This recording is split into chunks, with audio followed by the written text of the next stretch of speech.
Well, that's a fun movie. Keep perfect way for me to start off my summer break. Thanks, guys. Hey, no need to thank us, Gwen. And besides, you'll be on your sixth year soon. I dunno. Year? Depends. Actually, she graduated. She'll be 13 this December, so that means she's moving into high school. Yeah, I am. There's two high schools in Bellwood. Ben's going to one, I'm going to the other. You guessed it. And well, soon, Tails himself will be getting into college. Wait, are you already in college, Tails? Yeah, Westopolis University. So far, so good. Way to go, you two. We're really acing it. I guess it's a coincidence that we watch X-Men First Class because, well, sometimes you might learn mutation steps in class. Usually our parent, a mad scientist, well, not so mad. Well, calm scientist, to be exact. You look like scientist material, Gwen. They'd happily accept you in a lab someday. Uh, thanks, but throughout the summertime, there's the local science club in Bellwood, so I could pitch that in. Science camp, you know? We could try reviewing X-Men First Class. Perfect way to get ready for Avengers Doomsday next year. And it'll mark 25 years since the first X-Men movie. Good idea. We did finish watching the movie, so I don't see why not. Shall we begin? No. What's going on over here? Black Doom and Vilgax? You two should know better than to ruin a perfectly good summer day. Sure may be the first month in summer for occasionals, but this year's first official day is June 21st. No one wants to hear you dicking off, Tails. Now listen here, we've come to bother you as always. And it's gonna be a showdown, so that way, you're gonna get what's coming to you. Oh, and I saw your incident back in last year with Madam Web. If there's another movie disturbed you and your cousin, I'll be happy to film it and post it on YouTube. Oh, heck no! Not my watch, Black Doom and Vilgax. 34 tails? Oh, look, another two-tailed moron. What's the worst you can do? Yeah, we're not scared of you. What you gonna do to us? Why? Don't you two see? Oh, you're on thin ice, Foxy. Sayonara, Black Doom and Vilgax.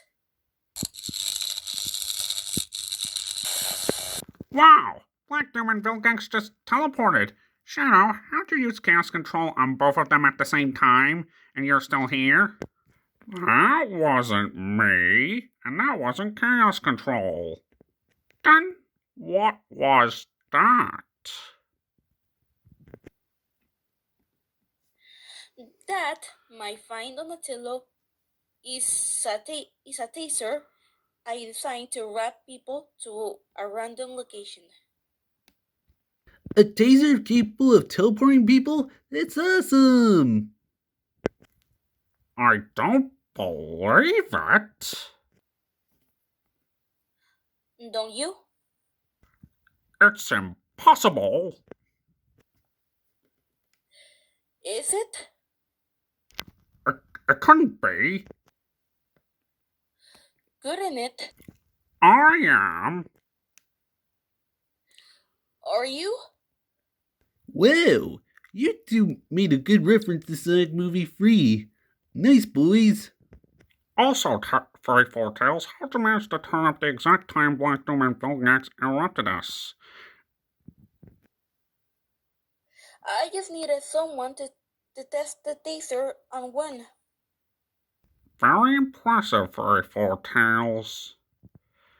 That taser looks good. It's like Sonic's taser, but it doesn't raise the pitches of people's voices, it teleports them. I like to imagine any other scientist like you and me could modify a special taser they built. I don't have a special taser like that, but I'm planning to put one together. Next time 34 Sonic decides to embarrass me, consider this taser payback. Huh. You guessed right. Wow. Good thing our Sonic doesn't embarrass our tails a lot. I see you're reviewing X-Men First Class.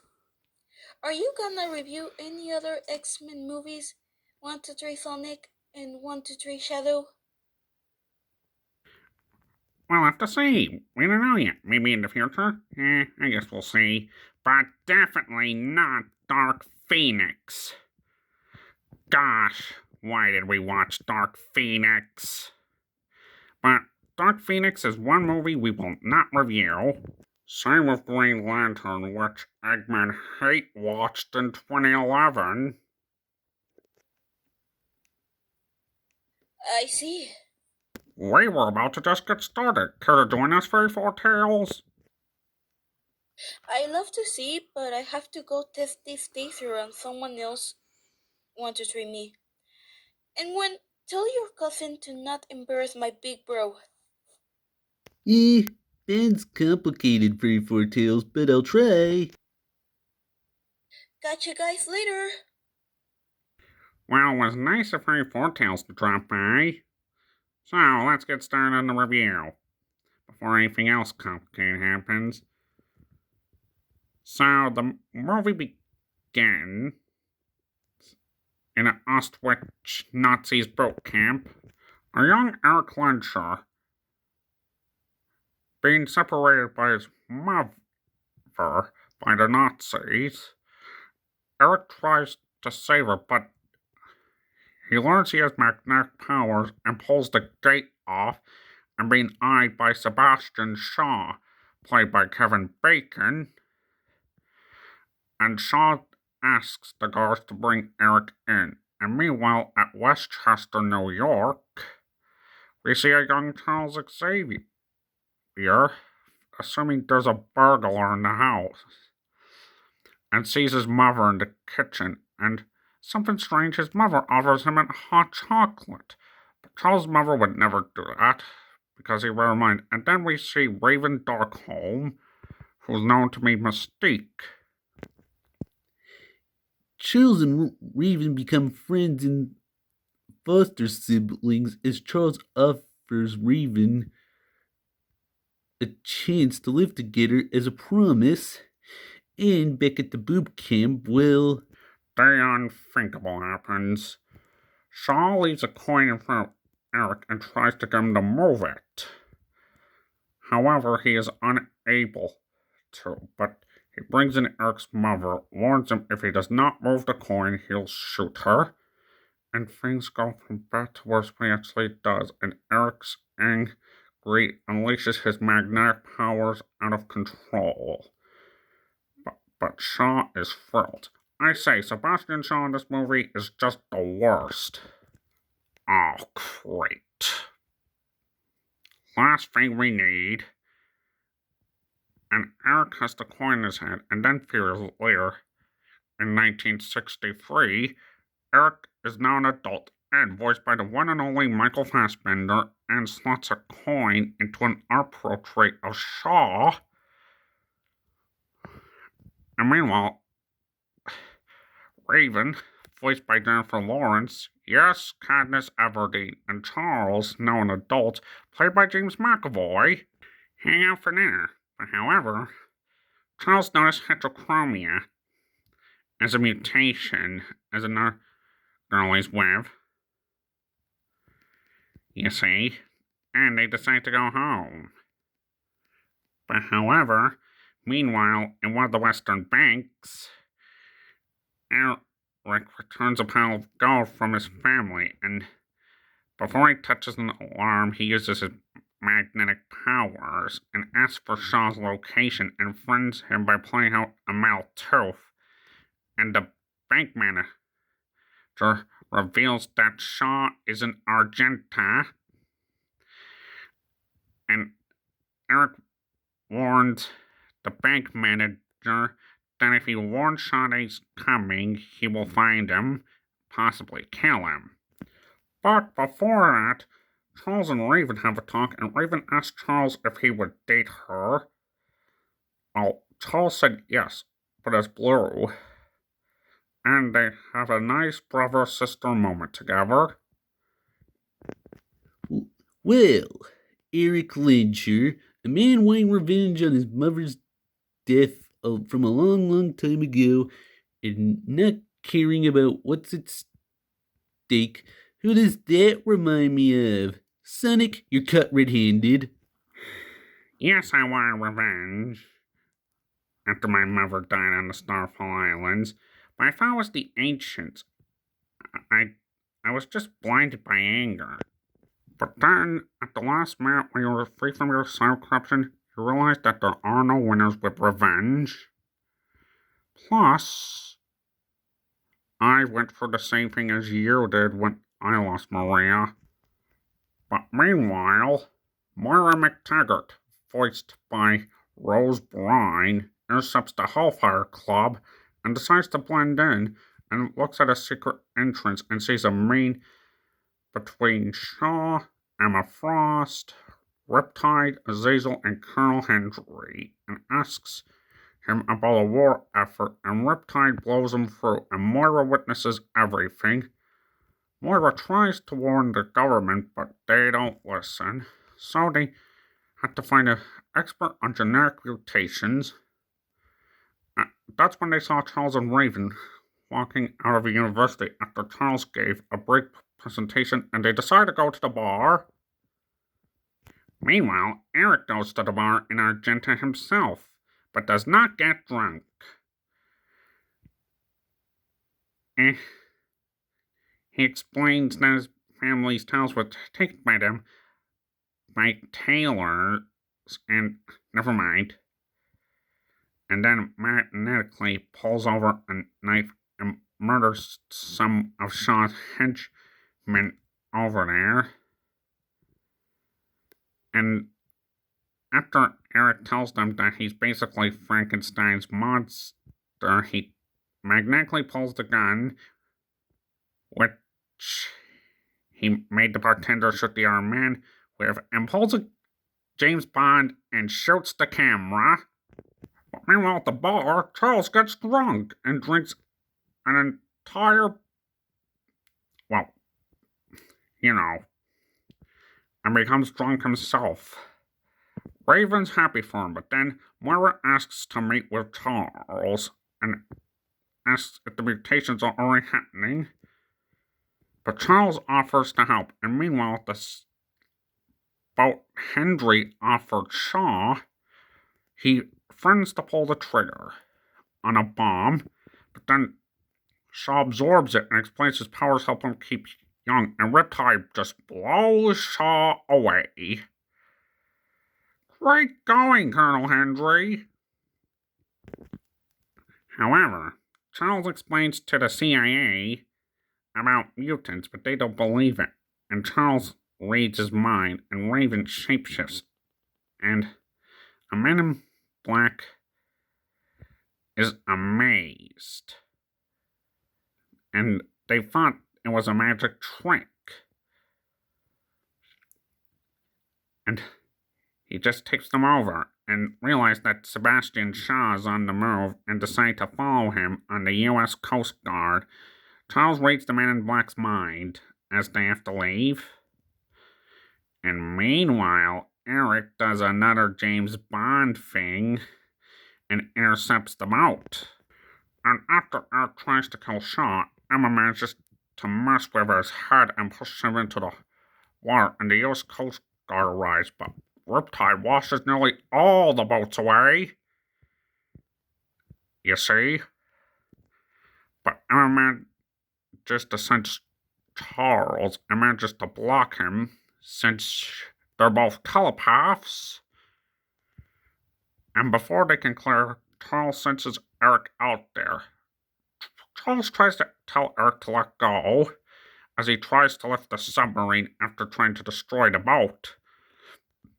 And Charles goes into the water to help Eric, and that's when Professor X and Magneto, as we know it in the X-Men movies, become friends.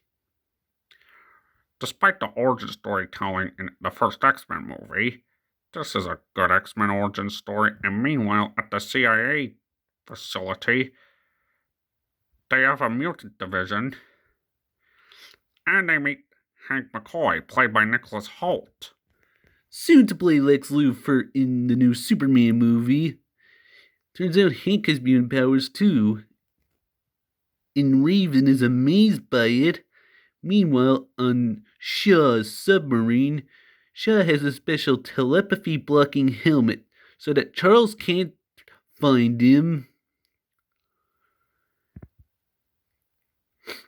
And meanwhile, Raven and Hank are having a moment about their powers on how they're being normal. But before they can kiss, Eric interrupts them. Way to go, Eric Langer. You just ruined a romantic moment.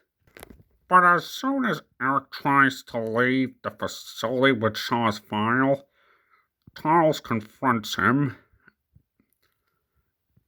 and Charles tells Eric that he has the chance to be part of something much bigger than himself, and that Shaw's got friends and that he could use some too, and that's when Eric agrees to stay, and the Man in Black tells them about Cerebro to find other mutants.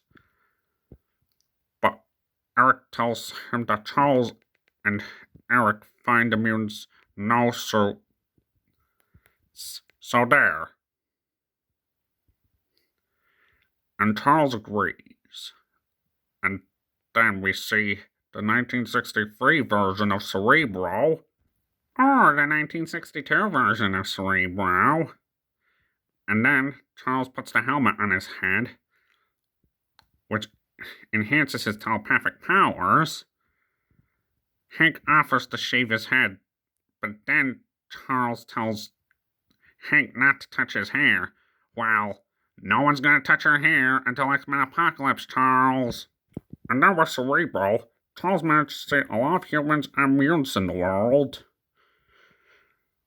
which is amazing. And then Charles and Eric get to recruiting. First they meet Angel, who I'm just gonna call Angel for the sake of this review, and Banshee. His name is Sean, but let's just call him Banshee. But then we see Alex Summers, aka Havoc. And then we see Darwin, who can adapt to survive, and he was in a taxi. And lastly, Charles and Eric go to a bar. And lastly, as before Charles and Eric can tell Wolverine anything, Wolverine tells Charles and Eric to go F themselves. That was the first major F-bomb in the X-Men movies. And years later, in other PG-rated Marvel movies, we got a load of F-bombs. Wow. Way to go, Marvel. You outdid yourselves with F-bombs in PG-rated movies. And then Emma tells Shaw that the CIA are recruiting, and that Shaw decides to go to the facility. But the mutants have fun times getting to know each other and picking code names because they're agents. Raven picks Mystique because she can shapeshift. Well, they have fun partying and testing their powers. But when Charles and Eric come in, Raven suggests Charles could be Professor X and Eric could be Magneto, but they don't know the meaning of this. And then they go to the Russian base to find Shaw, seeing as Shaw is working with the Russians of all people. But as soon as they go into the package, Charles tells the gunmen to lower their guns and uses his was to make sure the guards opening the truck don't see him, Eric, or any of the guards. Get safe, Charles, get safe. And Moira's with them. You know, Shadow, you and I are like Charles and Eric in a way. Except we've been friends for a very long time and then go back to being enemies. Didn't end up like Charles and Eric did at the end of this movie. You think? And Charles uses his powers. Because Emma's there, he can't use them on her. But then they realize Shaw's not there. Moira confirms the mission aborted, but Eric says, "No way, I'm going in there, and I don't care what anyone says." Because the Emma Frost is Shaw's right-hand woman. And Eric intercepts the base. Because Shaw's trying to start World War III. And if Eric goes in there, he'd start World War III single-handedly, and takes out the guards with ease, and Charles goes after him, and they both pin Emma to the bedside while the general's being tricked. Charles attempts to read Emma's mind, but it doesn't work. Then the unexpected happened. Eric crushes Emma's diamond form, and Charles manages to read her mind, revealing Shaw's war plan to begin World War III when it starts with Cuba. Things go from bad to worse when Shaw attacks the facility and tries pulling over some of the mutants. And Angel joins his side, and with all the chaos, Darwin attempts to trick Shaw and signaling Alex to use his power, but Shaw takes it and manages ending up killing Darwin, and the facility is toast. Charles, Eric, and Moira get back, and Charles arranges for them to be taken home,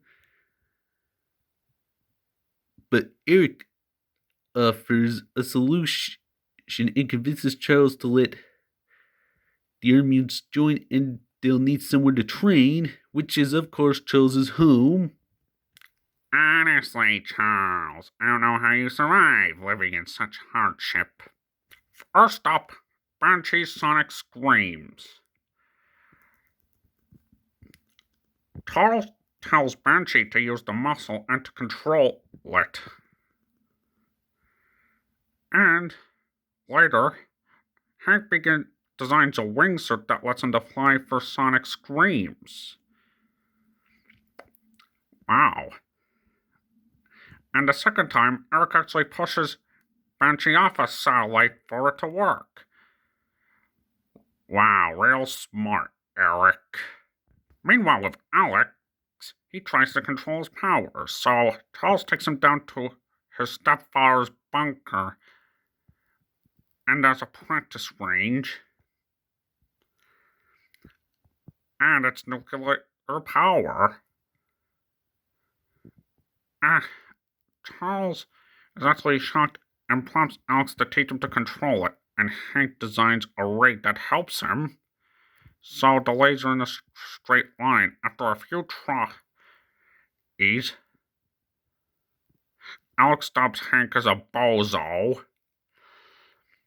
Same story with Charles and Hank. They race, and Charles tells Hank that he's gonna have to let the beast loose if they're gonna win. He's gonna win and goes fast. Great job, Hank. And Eric tells Raven that she's not accepting herself if she wants society to accept her. Yes, Eric actually gave Raven a pep talk. However, Eric asked Charles to point a gun at him, but he just can't. And something more challenging because he was trying to lift a submarine earlier and tries to get a satellite to face him. Charles tells Eric the point between rage and serenity and accesses Eric's brightest memory. And Charles tells Eric that there's so much more to him than he knows. Not just pain and anger, but good too. But Eric is amazed he actually did it. And they both laugh together, and the president makes his address, and they decide to get a good night's sleep. However, Hank has found something he believes will attack the mutant cells so they can blend in with society, but Raven's against it though. But Hank doesn't say why, and Eric has a talk with Raven too about society and mutants, and Raven needs to be herself. Then the next morning, Charles and Raven have a disagreement, and as soon as Hank tries to test the antidote on itself, it enhances the cells instead. And a message from Hank on the door says, "Go to the airbase, bring the chest marked X inside where there's suits." And Charles, Eric, Raven, Banshee, Alex, even Moira were all suited up. Even Hank. And he's become a blue beast. Which does not look good until it got the Paramount Sonic effect. And the old design was horrible, and it went for a good redesign. Same thing that happened with Movie Sonic. But Raven tells Hank it works and that was who they were meant to be. Eric is absolutely amazed how Hank looks, but Hank takes it as an insult. Alex comes up with a new name for Hank, Beast, which is how he got the name Beast. And then they go into the 1962 version of the Blackbird, or the X-Jet. What shall we call it? The Blackbird, obviously, but then the Soviets and Russians nearly crossed the borderline between Cuba. Turns out Azazel is piloting the boat, and the Russians warned the Soviets not to fire. But the Soviets think it's a ruse, as Shaw's trying to greenlight World War III. However, in comes the Blackbird, and they try to figure out how it's gonna work. Charles reads one of the Russians' minds and fires the missile at the boat Azazel's in. However, Shaw puts on his telepathy-blocking helmet since he knows Charles is around, but they don't have sonar, so they can't pick up Shaw's submarine, but they do, thanks to Banshee. But meanwhile, Shaw goes into the nuclear reactor room, and Hank levels the bloody plague, as Charles says. Charles reminds Banshee of what he learned at training, and then Banshee goes underwater and sends out a sonic sound wave that gives Charles Shaw's location. And as Eric gets ready to lift the submarine, rage and serenity is the key. And the pilots are all amazed by this. However, Riptide tries blowing them away. However, Eric runs in to get to the submarine at which crashed to get to Shaw. However, the X-Men have to stand their ground. Charles stays behind to guide Eric. Raven, Hank,